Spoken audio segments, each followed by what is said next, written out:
দুঃখের পাহাড় দেখে যারা ভেঙে পড়েন, কষ্টের ভয়াল রূপ দেখে যারা মুচড়ে যান, তাদের জন্য এই আয়াত দুটি অবশ্যই আশার আলো দেখাবে।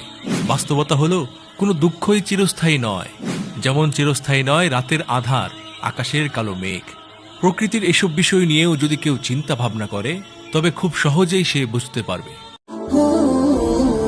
সরল পথের জীবন, the speech of Islamic motivation. জীবনে ব্যর্থতা, হতাশা ও একাকিত্ব, কখনো কষ্টের কালো মেঘ এসে সব আনন্দকে মুহূর্তেই বিষাদে পরিণত করে দেয়, আবার কখনো আনন্দের বৃষ্টি ঝরে কষ্টের চিহ্নটুকু ধুয়ে মুছে সাফ করে দেয়। বুদ্ধিমান তারা, যারা বিপদ আপদ দুঃখ কষ্ট দেখে বিচলিত হন না, মহান রবের কাছে সোনালী ভোরের প্রত্যাশায় চোখ ভিজিয়ে বুক ভিজিয়ে দোয়া করতে থাকেন।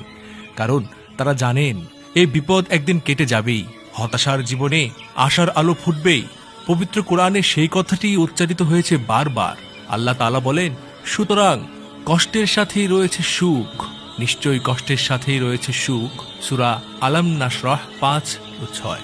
দুঃখের পাহাড় দেখে যারা ভেঙে পড়েন, কষ্টের ভয়াল রূপ দেখে যারা মুচড়ে যান, তাদের জন্য এই আয়াত দুটি অবশ্যই আশার আলো দেখাবে। বাস্তবতা হলো, কোনো দুঃখই চিরস্থায়ী নয়, যেমন চিরস্থায়ী নয় রাতের আধার, আকাশের কালো মেঘ। প্রকৃতির এসব বিষয় নিয়েও যদি কেউ চিন্তা ভাবনা করে, তবে খুব সহজেই সে বুঝতে পারবে। আমরা অনেকেই দুঃখের ঢেউ দেখে হতাশায় মুচড়ে পড়ি। কষ্টের তীব্রতা সহ্য করতে না পেরে কেউ কেউ আত্মহত্যা পর্যন্ত করে ফেলে, আবার কেউ বিদ্রোহী হয়ে পাপের পথে পা বাড়ান। এসবের কোনোটাই বুদ্ধিমানের কাজ নয়। বুদ্ধিমানের কাজ হলো ধৈর্যের সঙ্গে পরিস্থিতি মোকাবেলা করা, শত কষ্টেও আশায় বুক বাঁধা, এই বিশ্বাস লালন করা যে একদিন এই অন্ধকার কেটে যাবেই, ভোর আসবেই, কষ্টের জীবনে আলো ফুটবেই। পবিত্র কোরআনে আল্লাহ তাআলা বলেন, হে আমার বান্দাগণ, যারা নিজেদের উপর বাড়াবাড়ি করেছ, তোমরা আল্লাহর রহমত থেকে নিরাশ হইও না। অবশ্যই আল্লাহ সকল পাপ ক্ষমা করে দেবেন, নিশ্চয়ই তিনি ক্ষমাশীল, পরম দয়ালু। সূরা জুমার আয়াত 53।